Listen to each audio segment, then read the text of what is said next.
എല്ലാ സുഹൃത്തുക്കൾക്കും ഒരിക്കൽ കൂടി ലൈഫ് വിഷൻ ടോപ്പ് സ്റ്റാറിലേക്ക് സ്വാഗതം ചെയ്യുന്നു. കഴിഞ്ഞ കാലങ്ങളിൽ നമ്മൾ ഒത്തിരി പ്രകൃതി ദുരന്തങ്ങൾക്ക് സാക്ഷ്യം വഹിച്ചിട്ടുണ്ട്. ഓക്കിയും അതിനെ തുടർന്നുള്ള വെള്ളപ്പൊക്കവും ഉരുൾപൊട്ടലുകളും ഒത്തിരി നാശങ്ങൾ നമുക്ക് നേരിടേണ്ടതായി വന്നു.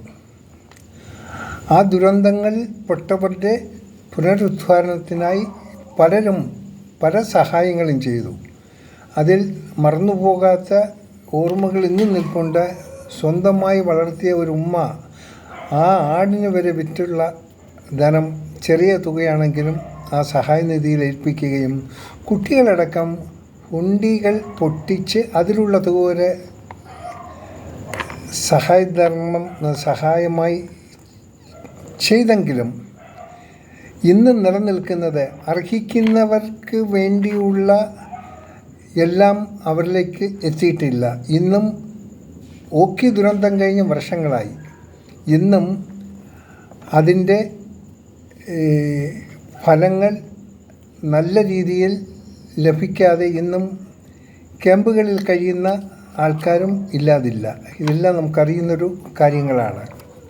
ആ ദുരന്തങ്ങളിൽ സഹായിക്കാൻ വേണ്ടി വന്ന പലരെയും ഭരണപക്ഷം സഹായം ചെയ്യാതെ അവരെ തിരിച്ചയക്കുകയായിരുന്നു. എന്ത് സഹായവും എന്ത് കാര്യങ്ങളും എന്തു പുനരുദ്ധാരണവും ഭരണ സംവിധാനങ്ങൾ കൂടി മാത്രമായിരിക്കും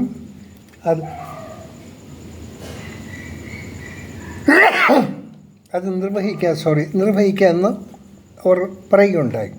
എങ്കിൽ തന്നെയും അതിൻ്റെ ഒരു നിരോധനം വരുന്നതിന് മുമ്പ് പലരും വളരെ കഷ്ടപ്പെട്ട് പല ഭാഗത്തു നിന്നും വന്ന് അതിനുള്ള നിവാരണ മാർഗങ്ങളിൽ ഇടപെടുകയുണ്ടായി. അത് എത്ര കണ്ട് ആ ദുരിതാശ്വാസ നിധി വർദ്ധിച്ചു വരുന്നോ അതിനനുസരണമായി ഈ ഉള്ള ഏജൻസികളെല്ലാം അവർ നിർത്തലാക്കുകയും ചെയ്തു. അതിൽ പല പരാതികളുമുണ്ട്. അതായത് അവർ തന്നെ ഒരു ഭരണപക്ഷം തന്നെ അവർക്ക് ഇഷ്ടമുള്ളവരെ കൊണ്ട് ഒരു സംവിധാനം ഉണ്ടാക്കുക, ഓരോ പ്രവർത്തനങ്ങൾ തുടങ്ങുക, കള്ളക്കണക്കുകൾ കാണിക്കുക. ഇപ്പോഴും അതിൻ്റെ ആ കണക്കുകൾ വ്യക്തത അല്ലാതെ തുടരുന്നു. ആരെങ്കിലും അതിനെ ചോദിച്ചാൽ അതിന് ശരിയായ ഉത്തരം കൊടുക്കാനും ഇവർ തയ്യാറാകുന്നില്ല. പോട്ടെ, അത് ഒരു തുടർക്കഥയായി തന്നെ തുടർന്നുകൊണ്ടിരിക്കും. ഇനി നമ്മൾ പ്രകൃതി ദുരന്തങ്ങളുടെ ഒരു കാലാവസ്ഥയിലാണ്. നമുക്ക് ദുരന്തങ്ങൾ വരാതിരിക്കട്ടെ, നമുക്കത് മാത്രമേ പ്രാർത്ഥിക്കാൻ പറ്റൂ. എന്നാൽ ദുരന്തങ്ങളെ ആഗ്രഹിക്കുന്ന ഒരു കൂട്ടരുണ്ട്, ചെകുത്താന്മാർ. അതിൽ കൂടി ദുരന്തങ്ങൾ വന്നു കഴിഞ്ഞാൽ ഇവർക്ക് കോടികൾ ലഭിക്കും, കോടികൾ പിരിവെടുക്കാം, വേണ്ട തോന്നിയാസൂത്രണം നടത്താം, അവർക്ക് ഇഷ്ടമുള്ളവർക്ക് വേണ്ട ജോലി കൊടുക്കാം. കിട്ടുന്ന തുക അവരുടെ ഇഷ്ടത്തിന് വകമാറ്റി പല വകുപ്പുകളിലും ചിലവാക്കും. അതിന് കണക്ക് ചോദിക്കാത്ത രീതിയിൽ എന്തെങ്കിലുമൊക്കെ ഇവരെ കാട്ടിക്കൂട്ടി മനുഷ്യനെ ഫൂളാക്കാൻ ശ്രമിക്കും. അതുകൊണ്ട് നമുക്ക് പ്രാർത്ഥിക്കാമെന്നുള്ളത്, ദയവ് ചെയ്ത് ഇനി ഒരു ഓക്കിയോ ഉരുൾപൊട്ടലോ പ്രളയമോ ഉണ്ടാകാതിരിക്കട്ടെ. കാരണം അതുണ്ടായിക്കഴിഞ്ഞാൽ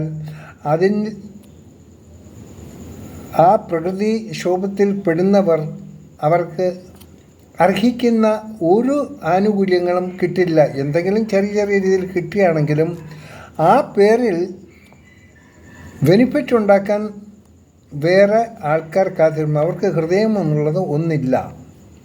ഇപ്പോൾ അവർ ദുഃഖത്തിലാണ്. അവർ ആകെ പ്രതീക്ഷിക്കുന്നത് ഇങ്ങനെയുള്ള ദുരന്തങ്ങളിലാണ്.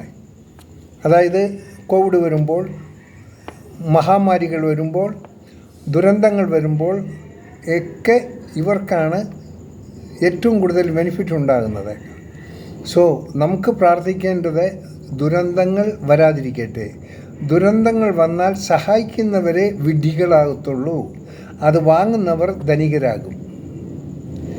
അതുകൊണ്ട് വീണ്ടും പറയുന്നു, ദുരന്തങ്ങളുണ്ടായാൽ അത് ആരെന്ത് സഹായിച്ചാലും അത് എത്തേണ്ടവരിൽ എത്തിക്കാൻ വേണ്ടി ശ്രമിച്ചാലും എങ്കിലേ നിങ്ങൾ കൊടുക്കുന്ന ആ സഹായധനത്തിനൊരു വിലയുണ്ടാകൂ. അതിനെ പിടിച്ചു പറിക്കാനും അതിനെ ഏത് രീതിയിൽ മാനിപ്പുലേറ്റ് ചെയ്യാമെന്ന് കാത്തിരിക്കുന്ന ഒരു ഗ്രൂപ്പ് എപ്പോഴും നമ്മുടെ മുന്നിലുണ്ടെന്ന് കാണുക. ഇതൊരു അവയർനെസ്സായി കണ്ടാൽ മതി.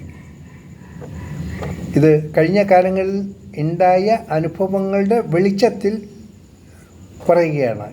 അതുകൊണ്ട് നമുക്ക് പ്രാർത്ഥിക്കാമെന്നുള്ളത് ദുരന്തങ്ങൾ വരാതിരിക്കട്ടെ. ദുരന്തങ്ങൾ വന്നാൽ ദുരന്തത്തിൽപ്പെടുന്നവർക്ക് പ്രതീക്ഷിക്കുന്ന ഒന്നും കിട്ടത്തില്ല. ആ പേരിൽ കോടികൾ കളക്ട് ചെയ്ത് തോന്നിയാസത്തരം കാണിക്കാനുള്ള സംവിധാനമേ നമ്മുടെ മുന്നിലുള്ളൂ. ഇത് പഴയ അനുഭവങ്ങളെ വെച്ച് പറഞ്ഞതാണ്. അതുകൊണ്ട് ശ്രദ്ധിക്കുക, ദുരന്തങ്ങൾ വരാതിരിക്കട്ടെ എന്ന് നമുക്ക് പ്രത്യാശിക്കാം. കാണാം വീണ്ടും മറ്റൊരു വീഡിയോയിലൂടെ. ഞാൻ GK തുമ്പക്കാരൻ. Thank you.